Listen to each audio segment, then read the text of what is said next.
Dulce LaPoma, our chair, is unable to join us, so I will be chairing today. Lucky me.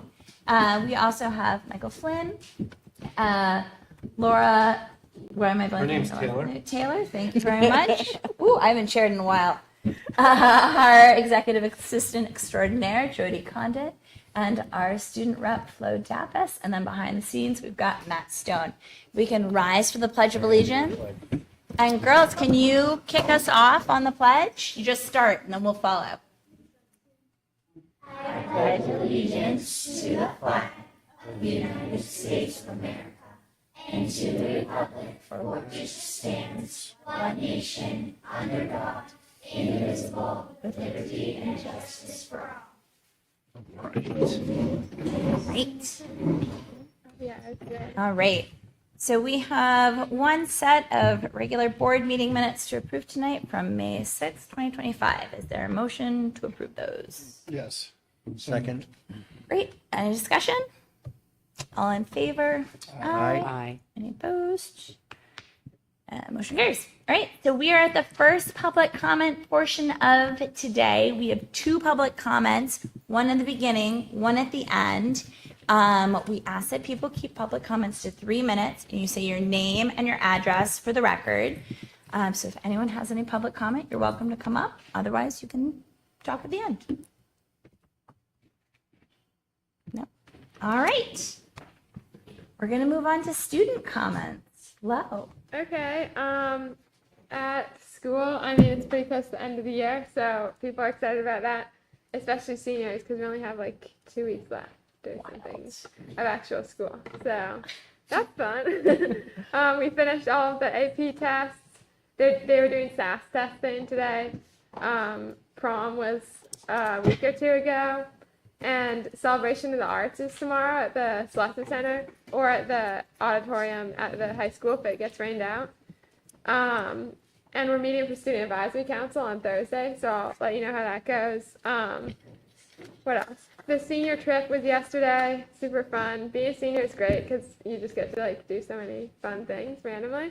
And the World Language Film Festival, this is the first time they've ever done it, but they had this event where they showed all the language students from 10th through 12th grade who wanted to come, like after school, like short films from each language, mostly with English subtitles, but some not. And it was just a good way to learn about the other languages, which is, I think, a good thing about Hopkinton because it's like so small. We're always like, the language department includes all three. So that was fun. And this week is the time when people like petition to run for class officers for next year, and it looks like there's going to be more competition than I thought for the school board reps, so I'm not even sure who it's going to be, so you'll have to see.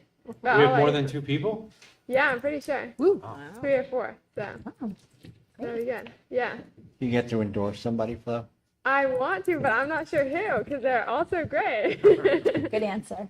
Yeah, so I'll Is that voted on? Yeah. Yeah, it's by the whole. It's kind of hard because you have to give speeches to every single grade in one advisory, which is 30 minutes. So you have to it's like a marathon session basically. And if there's 4 people running, that's gonna be crazy. But I'm sure that you'll get someone good because all the people are really good. Awesome. Flo, did you folks get hit with the AP Psych snafu? Oh yes, they did. That was bad. Yeah, I did not take that exam, but they said they couldn't take it. Yeah. Oh, no. Not our issue, AP Yeah. issue. Yeah. I mean, when they said they were going all digital, we knew something was going to happen. So I don't know if that new date has come out yet. Reschedule, okay. Yeah. Thank you. Tomorrow. Thank you, Joe. Thanks, John. Must have somebody taking it. Great. Any other questions for Flo? No? Board comments? No? No? No? I think there are academic awards this week, which is exciting. Thursday. And Thursday. that's all I got. Yeah. All right. You got anything? I do not. I'm All right. just getting my notes out. Sorry. Okay, so now we're on to the fun stuff. So our student highlight, we have Girls on the Run. super great. Oh, I know who is here. Oh. We have Girls on the Run here, which is very exciting. My daughter did Girls on the Run and had a fantastic time. So I'm really excited to hear you girls come up and talk about your experience. So yeah, if you want to come on up, we would love to hear all about what you've been up to. And you'll have to talk nice and loud because the microphone helps the people online here, but it doesn't help us here. You can hand it, you can take it out, Joan, and they can pass it along. Yeah, it won't help us hear it all. It helps the people online here. Yeah. They heard that. Yep, that's okay. Hi, my name is Addie, and I am in 3rd grade. Girls on the Run meets at Harold Martin School 2 days a week, Mondays and Thursdays. We work on things other than running. We build our stamina for the 5K celebration run. We are so happy to share about Girls on the Run with you. Hello, my name is Coco Johnson. At Girls on the Run, we learn strategies that we can use in other parts of our lives, like 5-finger breathing, positive self-talk, and the power of Yes Shield. Hi, my name is Elena, and I'm in 4th grade. GOTO is about teamwork, working together and getting through problems you may face. Hello, my name is Grace, and I'm in 4th grade. GOTO is more about running. It's more about moving, like you can skip, roll, hop. If you're like on a wheelchair, you can roll. We learn about strategies to help us through problems in life that are not in Girls on the Run. Hi, my name is Harper Hilton. I'm in 4th grade. I'd like to conclude our talk. I like GOTO because it's more than running. It's about finding your I can power in solutions.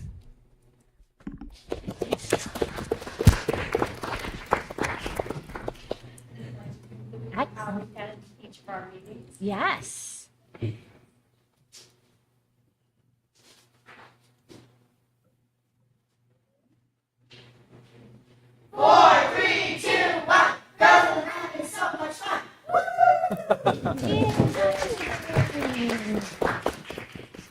Can we? Karen or Joan? Yeah, can we ask you some questions? Yeah, that was great. Did you think you would be doing public speaking through Girls on the Run? So that's something new that you've learned? How many girls are in Girls on the Run? 15? That's a good amount. Have you done your run yet? No. When- It's May 31st. Oh, so it's coming up. And it's at the Speedway this year, I heard. It is not a field. Yeah. Wow. Maybe you'll be even faster then. How many Feels like it. clubs are in the state? They are expecting 3,000 runners. on Whoa. that day. Yeah, at the Speedway. Because they all have buddies too, right? Yeah, right. And they do a heart and soul program for older kids. So those kids are, yeah. Very cool. Right. That's That's a lot. excellent. Wow. Are some of you going to do the, I don't know if they're still calling it Hershey Track program as well? Any of you doing that? Yeah. Doing track? Yeah. Yeah. What's your favorite thing that you've learned from Girls on the Run? Yeah. My favorite thing is that your happy pace, it's called the happy pace, is so like your happy pace can change on your mood. So like if you're feeling like not into running today or that day, you can walk, you can jog, you can run. They're not telling you like you have to run, you have to do this, or you're at a Girls on the Run. That stuff. I love that. Great. Any other questions? Thank you guys so much for joining. Can we get a picture with you? We usually like to get a picture. Is that okay? Great. All right. We'll come right up here. We're going to move the microphone. That's great. You guys can be in the front. Be in the middle. Oh, wait.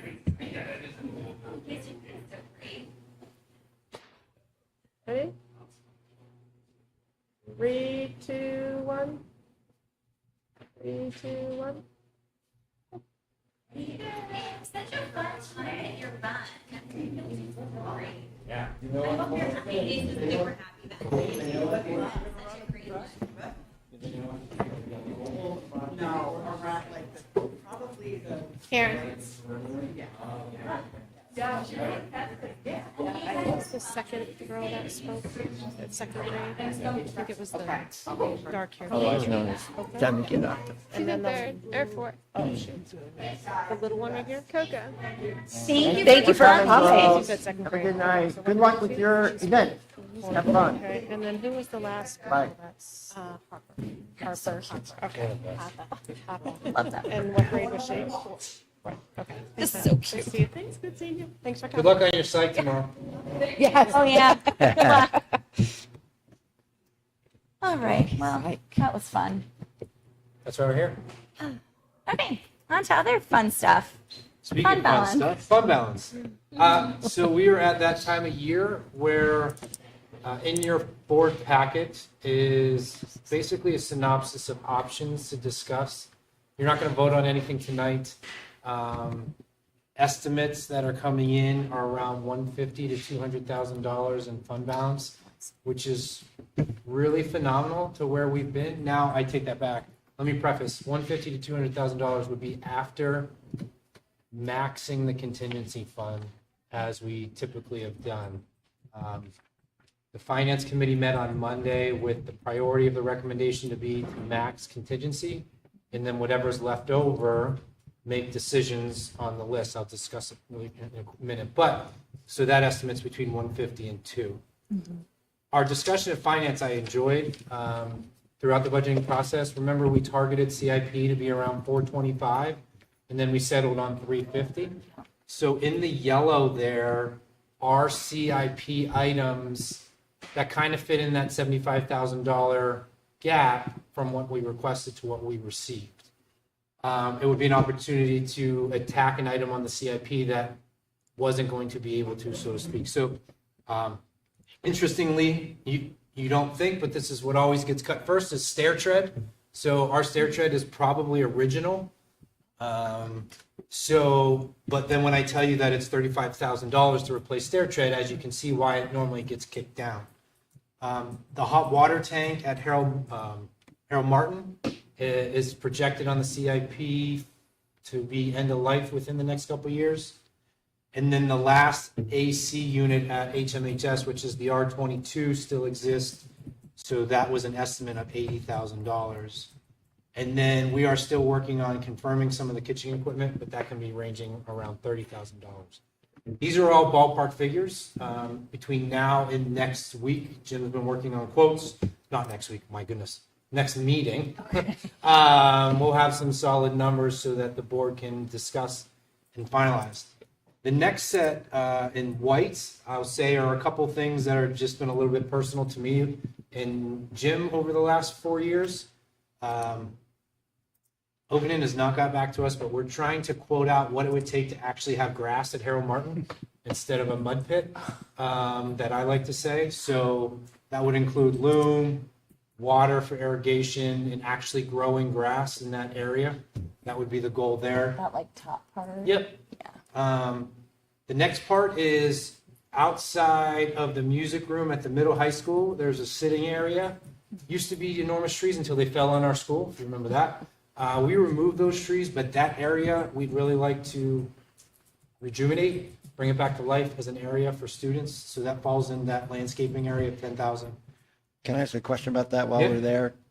So I agree, it's a great spot for kids. They love to use it during the day. The staircase The that wooden- was the rotting timbers, wood. is that part of this? Because Yep. that's It's rotting. significant. Yeah, it's Yes. got to go. Yeah. Also, just before you continue, the back to the yellow, the numbers in the yellow, those are placeholders until we Those get. were the projected from CIP directly to this document. Okay, Yep. okay. So 30 for the water tank. Yep. Okay. Harold Martin restroom partitions have just always, I think they're original too. The old metal ones with the twisty locks, things like that. The new polywood ones that have come out. It'd be really nice to start refreshing some of our bathrooms. Those two bathrooms were also on the CIP list, but that was a larger number. And then this one's honestly, I just, in 2025, our middle high school sign, I'll call it the Burger King sign, where you have to go out and spell everything backwards and, go in the weather to change any messaging. I've been talking about it for 3 years now. I'd really like an opportunity to maybe upgrade that to a digital sign for more real-life messaging, up-to-date messaging, timing messaging.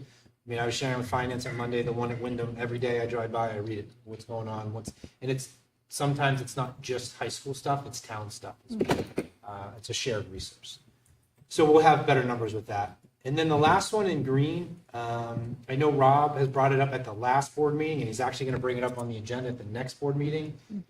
Safety and security is really working through the relocating the entrance of the middle high school because of the safety. But that will regard some civil engineering, which is all, as Jim put it to me, ADA stuff. So it's all slope, it's all things of that nature.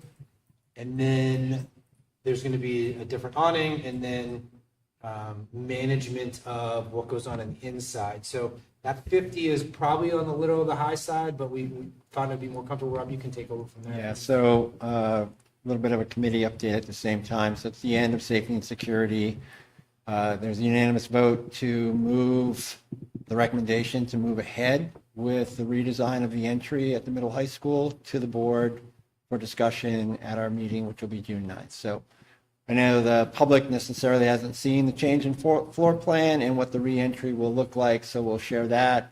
Jim has done a good job of sort of, spitballing what this would be cost-wise, interior-wise, just based on square footage costs.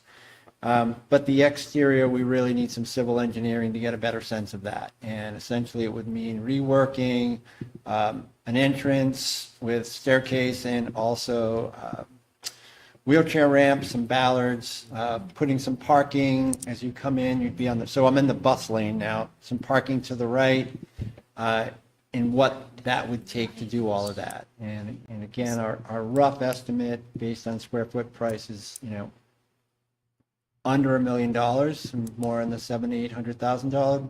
But if we're going to have a real discussion about this, we need this funds so that we can go out and get some actual bids on project.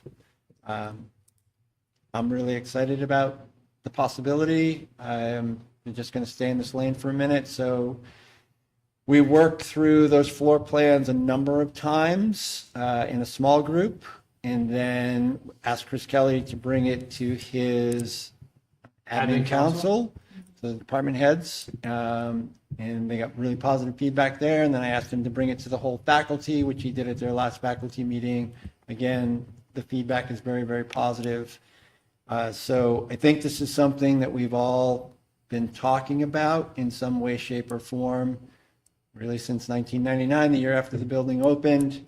With the redesign, and Homeland Security was pretty clear about the minor things that we can do. This is the major thing. I personally, as a board member, would not even be entertaining this if the price tag didn't make sense. But given all of the thought between Jim, and again, kudos to Jeff Dalzell for doing the architecture work for us pro bono, it really makes sense to be able to put a number in front of the town come the fall in terms of what this project would do and what it would cost. So that's why that number is there. If we're going to move forward after our board meeting with it, we'll do the presentation again, explain the metrics, what would change inside, how it changes the flow of student traffic, most importantly, access to the building during the day. So. So again, no voting tonight. This is their typical pattern. And I'm only saying it to Suzanne, who's new. So we present options. Then once we have a better number of fund balance, come back at the board meeting. Board weighs in on it. If you want any more clarification or questions, you can reach out to me in between meetings. And as Jim, some of those things roll in, we'll get a more accurate number on them. But we feel pretty comfortable on where that number will settle in. We should probably also echo the rationale behind maxing out the contingency fund, given the unknowns in both the state and federal budgets. It seems pretty critical to do that this year. I have a quick question. The air unit replacement, is that is that on CIP? It is. How's it doing? Is it? It's the last unit to Jim's, again, Jim's an outstanding job of replacing it. So it's the one that services the computer lab and I want to call it Matt Christie's room, but the lecture hall, engineering yes, that, room, so that'd be the wing, last yeah. one. Okay. It is R22, which we always talk about, which is No the, longer. yep. So it would be the last of that building, and that would be fully. Is it still working though? It is, but it's the next one up. Okay, got it. Cool. Great. So with that, honestly, that's the update. Any questions on fund balance or plan for January 9th? June 9th, thank you. Sweet. I will just say, both my boys play soccer at Harold Martin all the time. It would be nice, not a necessity to have grass, but it would be nice to have grass. At the mud/dust I mean, fields. they don't care, but Our building, I mean, it gets tracked in. There's a lot of stuff. yes. Yes, anyone can play. Cleanliness I'm of the not saying- building, the clothes, There's a lot. Yeah, there's a Yeah. lot. So A few more scarred knees with that They- condition of that field. they proudly show me every bruise. Mike, can you explain to me, so if we're talking about, because I totally understand, maxing out the contingency fund with the cost and changing climate right now. But say there's 150 or 200,000 left over, returning, like, what have we done in the past in terms of like returning it to taxpayers, or does that make sense or not? Like, what does that look like? do you want to take the lead or me? It's up to you. Well, either way. So we've talked about this a lot over the last 5 years, and that is an option. And part of the direction we've gone is that it is better to use the contingency fund as revenue at school district meeting because it is more predictable. If we use the unassigned fund balance, then we are committed to that in the following year. Like that needs to happen. And the track record in the school district has been that they commit so much money from unassigned fund balance that come as early as October, budgets start to get frozen because they're concerned about whether or not they're going to be able to match those funds come the next school district meeting. So if the universe works the way it should financially, and we have that 5% of our expenditures comes back through that unassigned fund balance every year, then we should be able to put it into the contingency fund, draw that as revenue year over year, and get to a point where we don't have the instability of spiking the tax rate in the following year. That was a lot. No, Yeah. but it makes sense to me. But so taking this, I'm an English teacher. Just gonna preface this, but $200,000, say, divided amongst the number of property taxpayers, $10 back. We're at 7.5 cents per 100,000. So you'd be seeing a 7 cent. Okay. If we did 100,000, So we'd see a $14 7 cent change on your if tax. it's 200,000 or 100. So, yeah, I mean, if someone gave me $15 versus checking a few things off this list, like, it makes more sense, right? Okay. I'm just trying to wrap my head around what that looks like per I do taxpayer. think it's important that we keep talking about that and why we're not just returning it, because it does drive that number up in the following year. And the shift, both through the finance committee and on the budget committee, is that the more predictable pattern is to try and rely on your contingency funds. Right. Okay. And that's why I appreciated the conversation in finance so much, because it's not all bells and whistles. It's just more CIP stuff, right? That's part of it. Well, right. And then there's some other things that have been kind of put aside that would be a little bit of a change for some stuff. Yeah. So there's a little bit of both things that live in there. So that was the approach, because I mean, I gave a list of nearly $1 million and we cut it down to 330 to discuss. Right. So You had a wish that was list? pretty good. Okay. Yeah, no, it makes sense to me. I just needed to kind of flesh that out too. As a taxpayer, it's like, oh, returning money. But if you're talking $15, then I would please replace the stair tread. Take my $15, and I don't want kids falling down the stairs because they can't, get a grip in the winter. But also important to keep in mind, right? Like these are all things from the CIP. Right. Yeah. So these are all projects that The yellow was that different. we are talking about, and the white as well. I think like Yeah. I know we've They're gonna talked make it about the there. restroom. I know we've talked about the restroom. Maybe not growing grass in the soccer field or the landscaping. But I guess my point is that a lot of these are things that one way or the other, we're looking to do Yes. to It's not like I'm maintain coming to our ask for another property, van, to maintain. right? Right, I get it, and that's what's kind of gotten kicking the can down the road has kind of gotten us in this situation. All right, I'm wrapping my head around it. Thank you for the Yeah, conversation. I think the other thing is it took the board several years to wean us off of doing the unassigned fund balance. And so I think it was tricky to do actually, because it was such a hit to the tax rate every time. And I know you would appreciate, Suzanne, being in the school, and I think, in somewhere in my pile of stuff, we've got 6 years of budget freezes Yeah. that start in December or October, whatever it happens to be. And a lot of those were,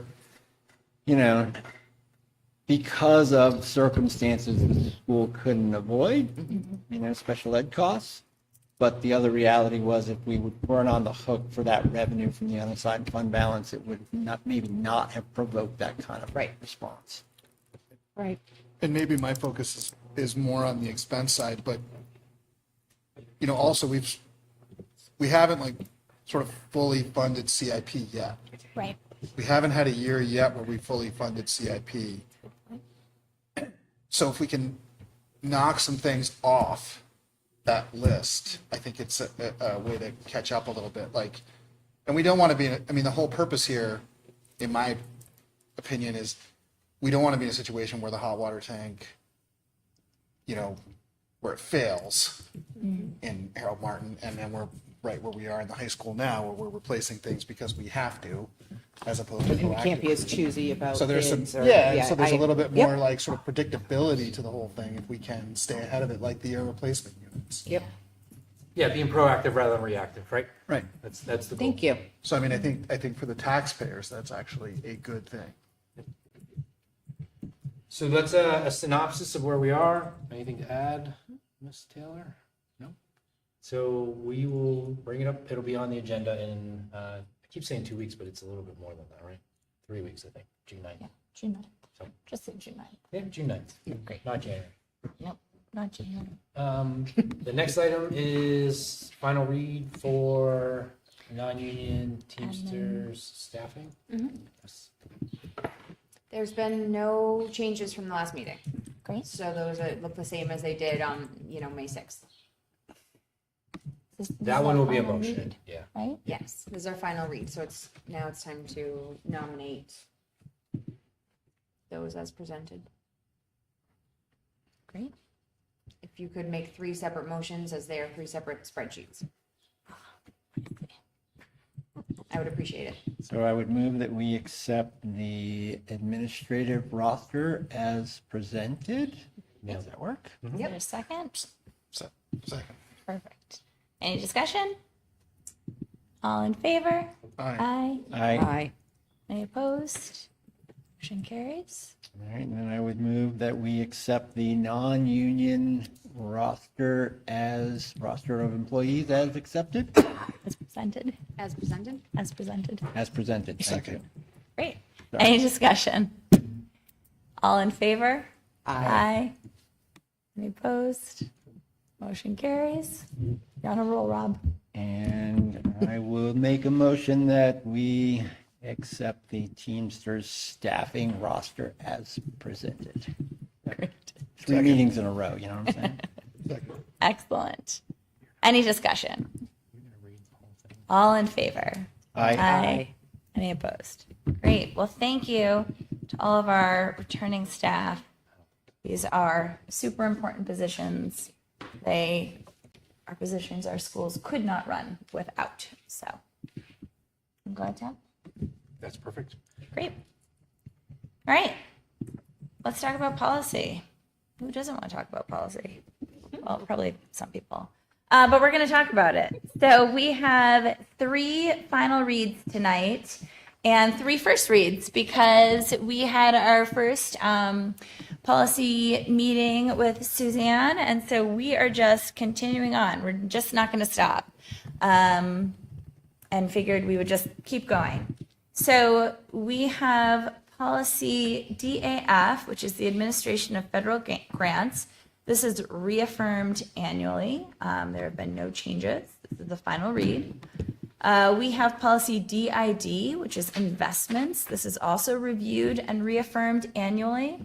This one I do want to note has a part in it that talks about the investment of funds being left to the discretion of the district treasurer and superintendent. And we also made sure that it includes a part, this is in the, under standards of care, section 3, it has the district treasurer, superintendent, or his or her designee shall establish a system of internal controls which shall be documented in writing, including regular updates to the board, so that there is, we wanted to ensure robust board updates for any investments that happen. And then we also have policy JFABD, which is admission of homeless children and unaccompanied youth. So those 3 are for final reads this evening. We also have for first reads, and we won't see these next 3 again until this fall. We have LDA, which is student teaching and internships. It should not say DID. I linked to the wrong thing. Sorry. ECA, which is building and grounds security. And I accidentally put DID in twice. Apparently, I just got real excited. What am I going to do here? It's that the Your link investment is policy right. is actually DFA, not DID. Oh, that's what. And Your DID link is is right. fixed Yes. assets. So DID is, I'm sorry, inventory of management assets. That is for a first read. I was wondering about that other one. I was like, oh, I didn't think it was DID. In the final read, it is not, investments is not DID. That is DFA. Yep. If you go to the link is says correct. It says DFA. It is investment. That is the one that I was just reading to you guys. That's the one we have to waive Yes. both words. Yes, because this is also a reaffirmed, and we reaffirm it every year. So I apologize. That was me writing it incorrectly in the agenda, but the actual link is right. Any questions on those? And if not, I just, yeah. it's not a question about the policy, but maybe a highlight for our retreat Yeah. in June around student teaching. Oh, yeah. I don't know where we're at these days, but it always seemed like we're just geographically in a tough spot in terms of drawing. You know, we get some people occasionally from New England College, but we don't get Plymouth, we don't get UNH, we don't get Keene. And I don't know if there's a way to have conversations with those folks where perhaps some of those students geographically, it makes sense for them. But, you know, I always feel like student teachers is a great way to find your next superstar. And for I had one them, this year. Yep. so Is it Yeah. something that we can work on? I mean, I'd be happy to, that's totally in my wheelhouse, but like working on some more partnerships with the teachers' colleges? Yeah, so Keene comes to our Southwest meetings, and I mean, placement really is typically based around where the student is residing. Not too often they make them be. I mean, I work for SNU, so I've tried to poke that bear. Most of them end up in Manchester. So, but it's definitely something we can continue to bang the drum on. yeah. Yeah, I think that's a great retreat discussion too. I mean, you know, as somebody who taught and then went and got my teaching certificate and we were in Lowell, people were pretty far and wide in terms of where their placements were. So it's a different, you know, whether that might be people that do the Upper Valley Institute, so you're into more of a, you know, non-traditional But I just feel like as that market tightens, the more we can do to maybe Yeah. bring in some more folks would be great. That's a great idea. Great. All right. If there are no other questions, if there is a motion to accept the final reads as presented, that would be super. Do we need to do them individually? You don't, but I need you to do reaffirming individually. Oh, okay. Sure. So let's reaffirm individually. So is there a motion to reaffirm policy DAF, administration of federal grants? So moved. Second. Great. Any discussion? All in favor? Aye. Any opposed? So I'll move to reaffirm, what was it? DFA. DFA investments. Great. Second. Any discussion? All in favor? Aye. And then I move to affirm JFABD. Yep. Second. Great. Discussion? All in favor? Aye. Opposed? Sorry. I just nodded. Sorry. Voice You gotta vote. be Voice verbal. vote. I know. Sorry. Great. Thank you guys very much. So those all went through. The three that were in first reads, they will be second reads in the fall. And then over the summer, policy committee is going to meet. And we're going to get our act together. Will you present have them a- as second reads on June 9th? Or Oh, wait until the fall? we will. Yeah, we can present them as second reads on June 9th, unless we hear otherwise. If we get questions and need to bring them to policy, we will not. If we do not hear questions, we will Ms. bring them. Folsom, I have to say that I think you're being unfair to yourself. I think the policy committee in the last 5 years has more than had its act together. Thank you. She showed me the work that she had cut out for her, and I was like, "Oh, okay. You guys put me on policy committee for a reason. You set me up." A lot of work has been done. I had an in-depth conversation with Ms. Doyle today about policy. It's a good She was time. blown away by it. It's a good time. Says only me. Right? I'm done. Okay, moving on to personnel report. I'm going to jump in front of Lori here really quick to discuss the assistant principal nomination that we're moving forward this evening. I want to say Amy Doyle was all in on this to the point where we reopened it a couple of times. She really wanted to set a standard on expectation, which was great. Amy kind of led it with Chris, kind of watched by the wayside, but in regards to who we're nominating tonight, I think it's diamond in the rough. So Kimberly Layton is going to be nominated as the assistant principal of the Hopkinton Middle High School. 11 years of high school math and 4 years as the dean of mathematics from Goffstown. Some of her highlights that stuck out to me was working with building thinking classrooms with her focus on student-centered learning and academic engagement. Everyone you spoke to about her, glowing recommendations. She gets her first shot as being an administrator, and I don't think there's a better spot that she can land. The committee recommended her without hesitation, no concerns. So I think she's going to be a star here in Hopkinton. Any questions on that? No, I'm really excited. Okay, back to Laura.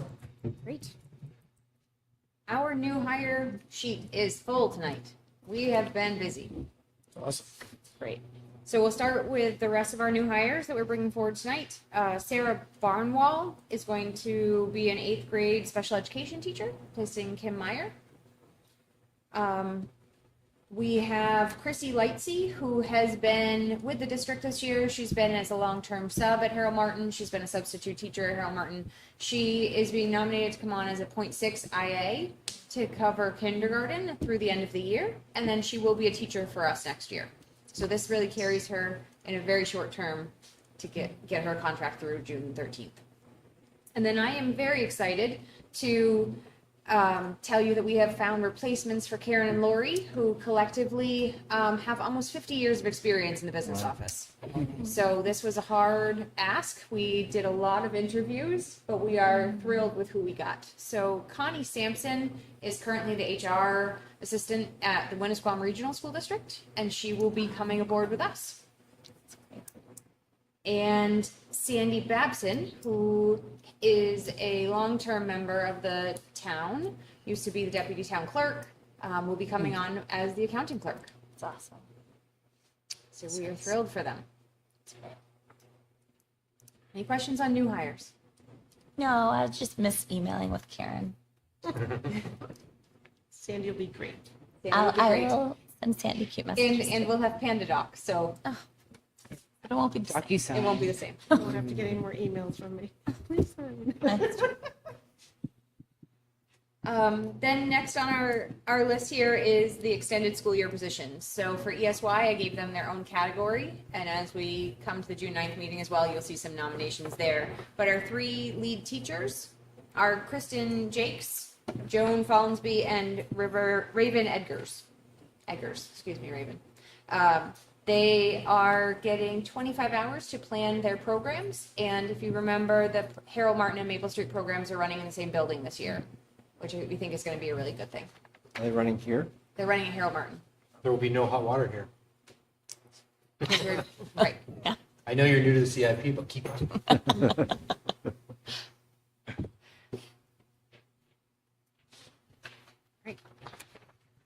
Next, unfortunately, we have some resignations that we need to discuss. Maura Glenn, 4th grade teacher at Maple Street. Sarah Barnard, 5th grade teacher. Peter Najum, Maple Street case manager. And Lauren Terrio, district-wide speech and language pathologist, have provided their resignations. Employees with changes to contracts. So Kate Backman was nominated as a .6 earlier in April. And we have, with that larger class coming up to the high school, we have some additional classes that she is going to be teaching. And so she's moving to a 1.0 for next year. We're taking some of those additional classes and adding them to her contract. Kate kind of lives in this flexible world, so to speak, because last year the schedule didn't dictate. So she was reduced by 1, but this year the schedule, we had enough sign-ups to run, so we're going to support those kids. Right. And the additional class load, aside from Kate, Kate Sintros is going to teach an extra .2 for social studies at the high school. Charlie Terrio is going to teach an extra science class at the high school. Megan Eason will continue teaching an extra art class at the high school. Stein Brand, extra science class. Bridget Gaddy is going to do a .1 extra music class at the middle high school instead of the .2 of the other teachers for the high school.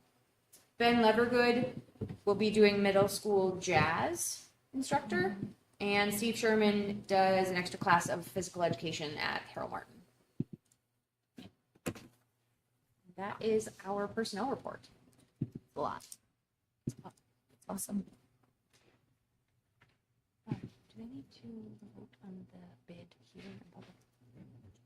Bid for CRP for the borough? Okay, just checking.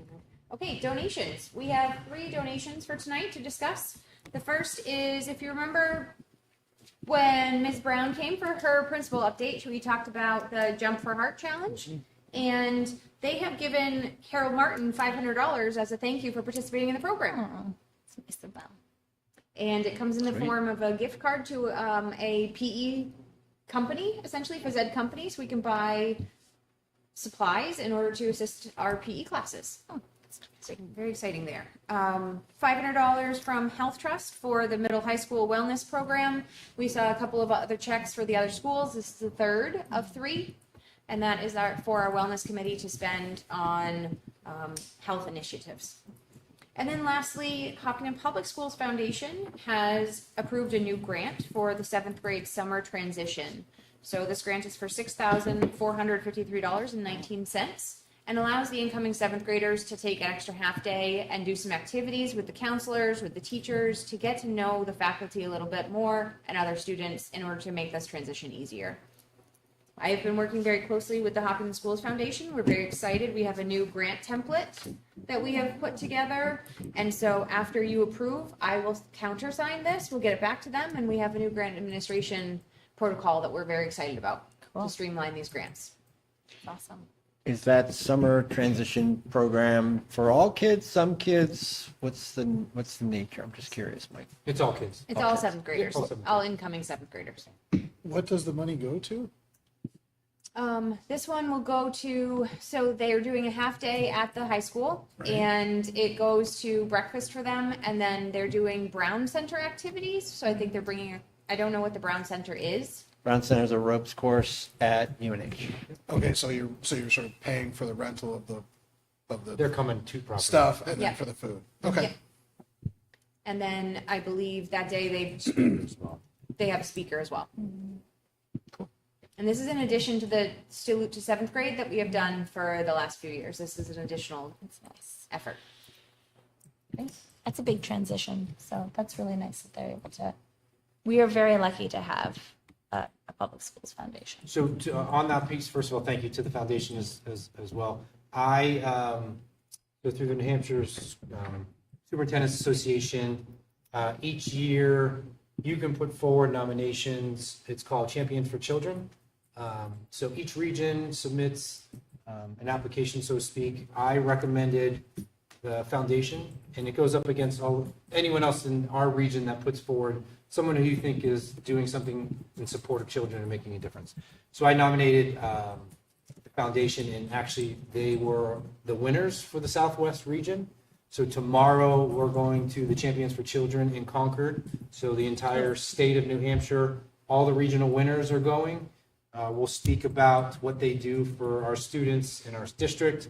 And then tomorrow will be revealed the statewide winner. So don't know if we won. We won't know till tomorrow.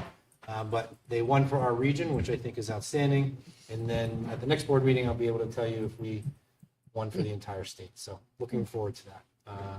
Foundation is joining me tomorrow at the breakfast at the state. So I'm excited.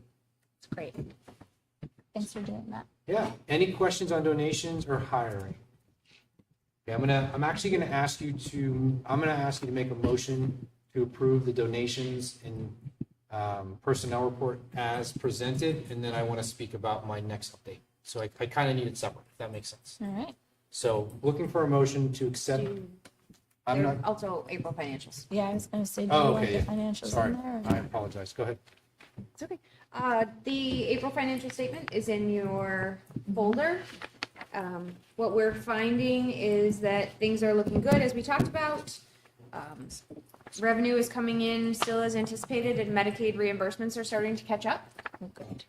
The SAU office has been working very hard to get those submitted. So we're happy about that. And most of our expenditures at this point are encumbered for the end of the year. So we're seeing that these numbers are pretty accurate, but they will get better as I do our May financials for the June 9th meeting. So I will have them ready for the June 9th meeting. Revenue for food service is still appearing to be a little bit slower than last year, both due to less meals served and less federal funding. That supply chain assistance program is not running this year. There's a significant amount of encumbrances left over right now, which is purchase orders that are open. So I'm going to work with Tracy Barker on what we think we're going to estimate, and we'll have a much better number coming back June 9th. Those are the April financials. So right, and I know it's early, but in food service, 127 deficit at the moment? Is Yep. that-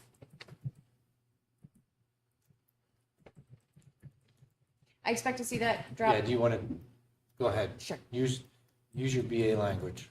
Okay. When you use purchase orders on a food service program, it makes the situation look more dire. It's a cash in, cash out program, right? So it's self-sustaining. The revenue that comes in should cover the expenditures. But when you also encumber what you think you're going to spend for the end of the year, it's going to overinflate what your expenditures look like and what your net income looks like. So at the end of the year, I expect to see that as I close some of these POs with Tracy, that we will that deficit will drop. Certainly under the 100,000 that we have budgeted. And that's also calculated into the unassigned fund balance at this point, or no? Yes.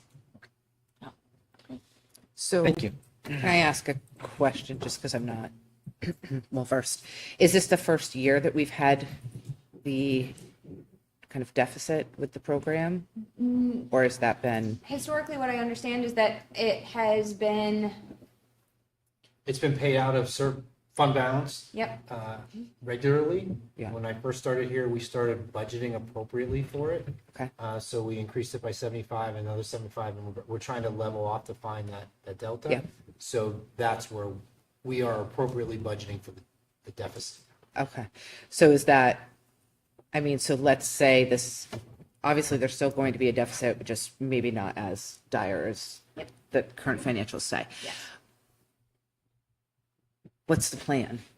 Like moving forward? Does that mean like there are conversations about changing Oh, we've done, costs? like, last or, year we did a survey to families on what their kids will eat. We've done, yeah, the short answer is yes. I'm just trying to give you context. Yeah, please. We on what we were selling, what was hot, what wasn't, what were some of the barriers for parents. We adjusted a lot of that. We saw some success out of it. This year, we're seeing a little bit of a different thing. And I always refer to my kids as the example. It's like when I wake up in the morning and they see breakfast for lunch, they don't want it. And then I have to make lunch. But then the next day when it's pasta, they buy it. So we're trying to find that norm in our kitchen. I know Laura has a couple ideas for next year. So food service is its own animal and plant. Yeah, I just was wondering what we were doing to sort of mitigate the cost to the district, right? Like, Right. I know some schools do run kind of self-sufficient, but then we're also talking about kids being able to get lunch too. Yeah. So like Right now here at Maple Street, a hot lunch costs $3.25. yeah, You can't get a coffee at Dunkin' No, Donuts for no, no, no. $3.25. yeah, So it's even a thought to the board, do you want to consider raising prices for next year? I mean, these are all thoughts outside. In addition, do we have a social media presence where we can put pictures on Instagram of what the high school is serving, right? Do we have a large enough a la carte option? These are all Yeah. pieces that Tracy and I are gonna talk about and work on to try to see what we can do. thank you. And we did raise our prices. 2 years ago, I think we did an adjustment. Yeah. Not by a lot. So I think it's $3.25 at Harold Martin and Maple Street, and $3.75 at the high school, and $4 for an adult meal. And it was like a big deal. Yeah, I think we raised Yeah. it 50 cents. I don't know, that's the thing, And I think, your point about the à la carte menu is critical, because we went through a period where that was present, and Yeah. then you had to buy the whole meal, which was crazy, and, and then it came back, but I think if that can be enhanced through, When you buy a whole meal, the benefit is that we can still get a piece of federal reimbursement for that paid meal sold. When you do an a la carte and you just go get a piece of pizza, the federal government does not provide a reimbursement for that pizza. So when we do a lunch and they take, their apple with They're it, balanced. Yeah, it- yeah, yeah. we can get a little bit more money for that. But the a la carte is one of the big revenue generators for most kitchens. Yeah. Yeah. And for elementary school, it's much more difficult to do a la carte Yeah. sales because there's just not enough time. Thank you. Just a non-substantive question. Is the financial report, is that in the board support? Yes, it should be April 25 financial. it's in the drive. Yeah. No, I'm looking at the drive. Do you want? No, I'm just, Have it on I'm just paper. trying to figure out why I'm opening up the 5/20/25 folder, and I see everything else under board support, but I don't see that. Oh, weird. I see donations, new hires, nomination, and the, It was at the very top. Yeah, Oh, it's a very, different very document? top. It's its own document. April Yeah. 25 financial PDF. Yeah. That's weird. Refresh your drive. What is in there? it's okay. I'll figure it out. I see that it's shared with you, Jonathan, but I did just share it again. Okay. So hopefully you Thank see it in your email, and if not, I will. Yeah, I'm sure it's in my email. That's Yeah. So with that, I'll make it easier. I'll ask you to accept the consent agenda as presented, and then I'll do my next one. So, So moved. Second. Thank you, Rob. Excellent. Any discussion? All in favor? Aye. Any opposed? okay, so Thank you very much. my one item that has to be on the outside is because Dulcie's not here. Huh? So got it. Okay, so the general assurances, it's that time of year where the school board chair has to sign the general assurances in order for us to receive the federal funding through our grants. I know Andrea and Dulcie are aware, there's been some discussion through leadership amongst the state on when to sign them, because there were some new provisions that were inputted into the general assurances. They essentially recommended to the board to not sign until May 18th, and then actually, hot off the presses at 12:53, the general assurances, the language that was being discussed amongst the state, and I'll say the people above us, they struck that language. So it is relatively back to normal as business as usual, and I am looking for a motion from the board to allow Dulcie LaPoma to sign the general assurances for the 25-26 school year to receive federal funding. So moved. Second. Great. Any discussion? So it's back to nothing Yep. questionable in here? Nope, see, it's all struck. Great. It's actually struck. Lovely. Okay. All in favor? Aye. Aye. Any opposed? That's it. Super. Okay, anything else? That's it from Nice. us. We are on to committee updates. Do we have any committee updates? Any committees? Yes? CIP just met. Excellent. Tell us about it. So we we discussed a couple different projects. One is the boiler at Maple Street. We discussed different bids that have come in, which I think will be presented at the next meeting. Okay. We discussed the oil tank removal, and again, some different bids on that. And all this stuff is going to come at the later meetings, so. And the hot water tank replacement at the high school. And some different possibilities with that. We talked about, potentially we got some bids on tankless, which is interesting. And I think that's as much as we need to go. Well, I mean, We could talk about the yeah, budgetary issues. we in talked terms about of some the- efficacy next October about Right. what should be in CIP And and what should whether be they should be in the regular budget. So moving performance contracts, moving kitchen equipment, moving fixtures, moving auditoriums, the last three of which are under that $10,000 threshold but live in CIP, so should not.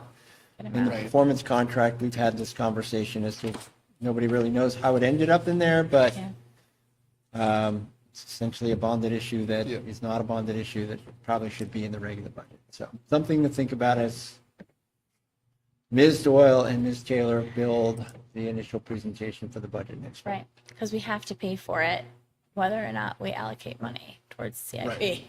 Right. We're servicing debt, not buying something Right. new, so it doesn't Yeah. really seem to be, I shouldn't say servicing debt, right? No, we're paying for this Yeah. contract, but we've entered into this contract. We have to pay for it. Right, it's not really maintenance of property. Right. That makes sense. Okay. Great. Can I ask, so out of CIP, we did come to an agreement on the Blue replacement for the hot water. Yes. Correct. So can we bring that to the board to vote on that one? You guys feel comfortable with that? Because we discussed that. Yes. So I'd rather that one be done, because I know the other one needed Okay. more numbers. So I'll bring it up and you guys can talk about it. So Yeah. we received 5 bids. We discussed high and low. We discussed For what exactly? the hot water replacement. The Maple Street boiler Thank you. and hot water heater replacement project. Great. Okay. And we went through the warranties, we went through all that, and the CIP committee recommended unanimously to move forward with the bid from Blue. Correct. So I would look for a motion from the board to move forward with the bid from Blue. So moved. Yep, second. Can you tell us a little bit more about it?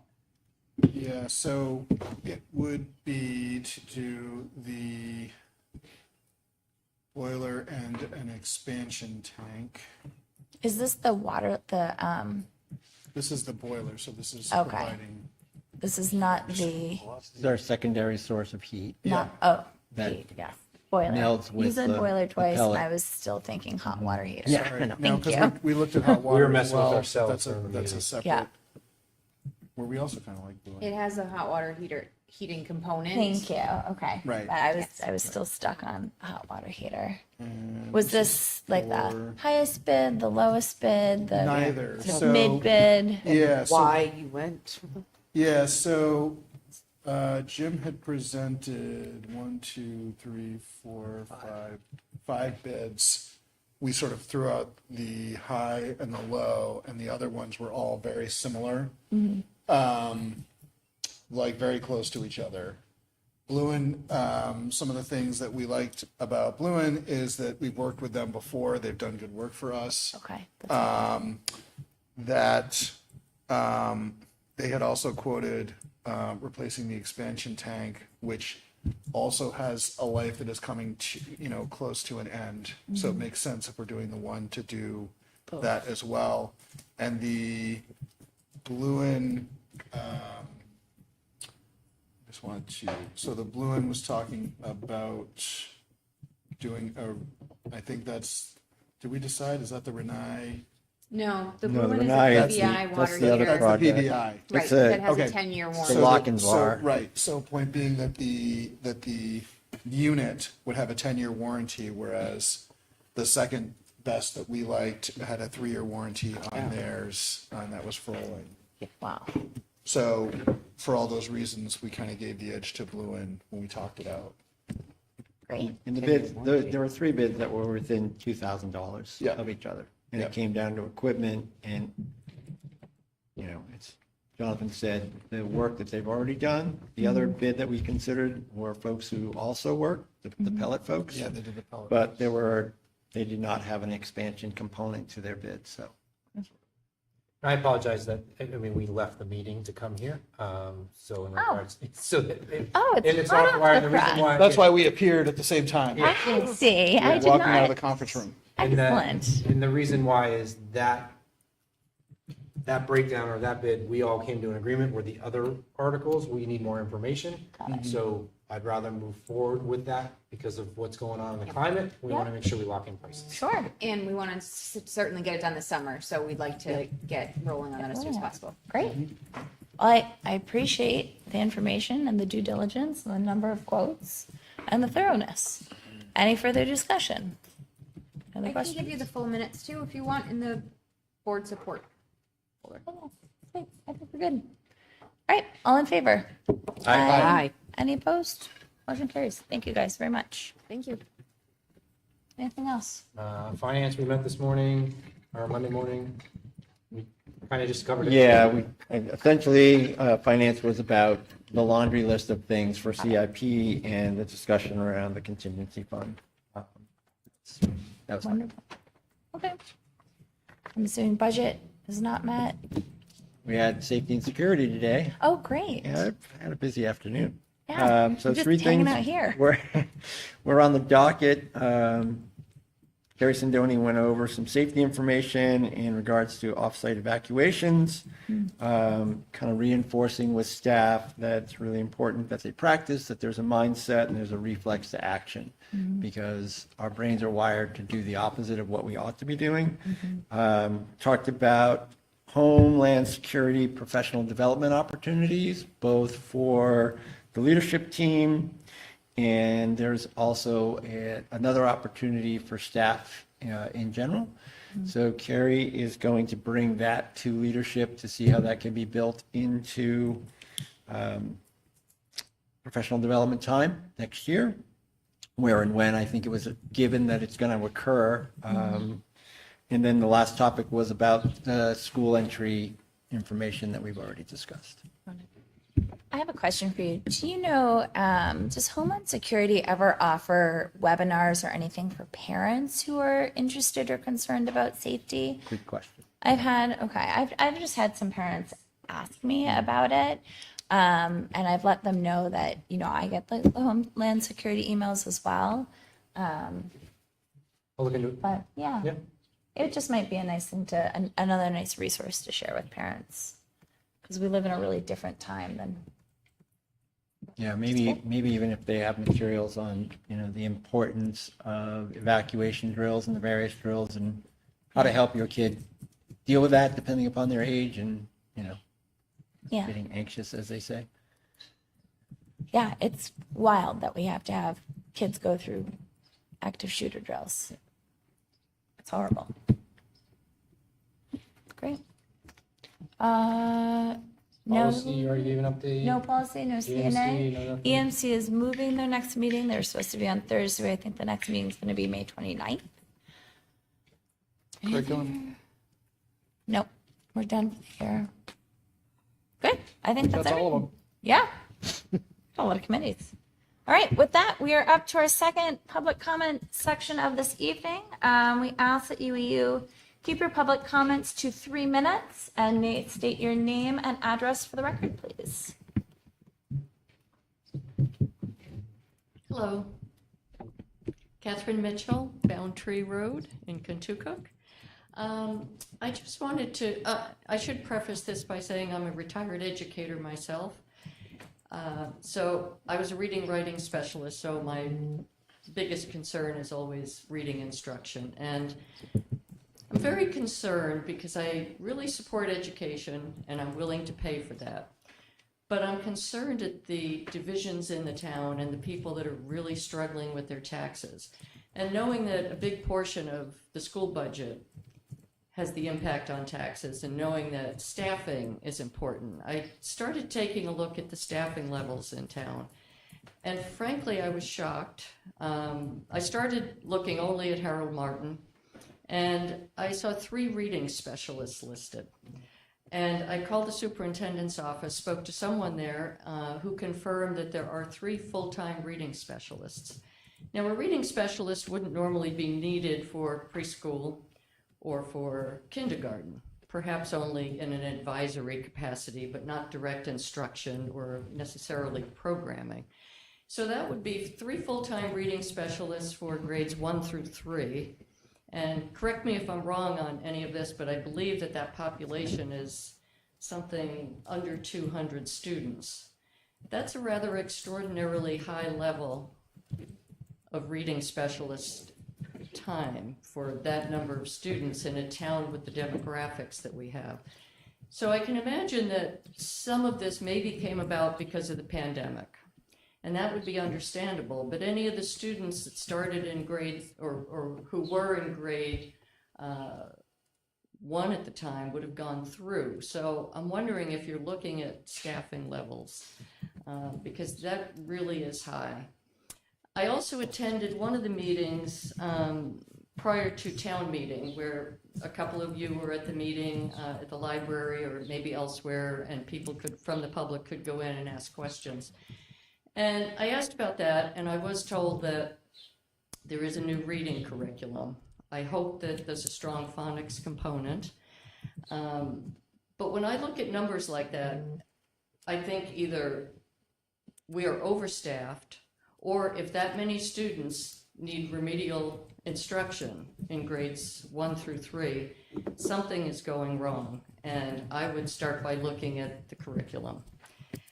And then I also asked about special ed, and a former school board member said something that also kind of floored me. And he said that in this school, something like 34% of the students are coded special ed. Is that accurate? No. Okay. Do you know what the percentage is? Because that was an astounding figure. Nationally, it is about 10 to 15%. So when he said something in the 30s, and I think it was 34%, I did inquire about that, and the response was that, well, with the pandemic, students fell behind. But falling behind in your skill level does not constitute a learning disability. So I didn't know if we were overcoding because of that, or if that figure was correct. But the staff associated with that is expensive too. So I hope that we are digging down and looking at our staffing and through attrition, reduce it when necessary. I don't know if anybody here has any kind of response as to why we would have 3 full-time reading people and I think perhaps tutors. If we did need that much instruction, we could do it with one reading specialist and tutors who are also certified teachers. That would be a savings. So I hope that you can look, perhaps be a little data driven and look a little more closely into that. And that's just Harold Martin. I don't know what's going on at the other schools in terms of that level of staffing. So I just wanted to express that. And finally, I hope I'm not past my 3 minutes, but I took a look at some other schools at the same grade level, Bow, Wyndham, Bedford, a couple of schools in Bedford and Hollis, the U.S. News and World Report rankings. And looking at those, I have a chart, a spreadsheet here with the figures. And it's a little disturbing because among these schools, we have, based on the DOE website, which is not totally up to date, I think it was 2023, we're paying more per pupil, sometimes significantly more, but the results are not as good. So I made a few copies for all of you to look at, and I think that if we see a school that is doing significantly better, particularly in our math proficiency, perhaps a visit to that school to see what curriculum they're using and what type of instruction they're doing. I know when I was teaching, we would often go to other schools to see the programs they had, and we would all learn from each other that way. So I'm going to leave a few of these with you, and thank you for your time. Great, thank you. And I would encourage you and anyone who is interested, we've had several presentations to the board regarding our special education, about Amplify, our new reading curriculum, and about our math curriculum as well. They're all recorded and available on the YouTube channel. Their presentations to the school board. So hopefully those would also answer some of your questions. I'll take a look. Thank you. Yeah, right. It's in our file. Great. Any other public comment? Okay. With that, we do have a need for a non-public this evening. So I am looking for a motion to go into non-public under RSA 91A: 3(2)C for reputation. So, Is there a second? Second? Okay, this is a voice vote. Yes? yes. Yes. Yes? Before, yeah, no, that's fine. You guys finish that. Okay, let me finish. And after this non-public, we'll be coming out of non-public and we will be doing no further business following the meeting. Actually, just because you brought up Amplify, Yep. so early results are coming in from New Hampshire SAS. 8th grade is at 86% efficiency in reading, which is has never been that high.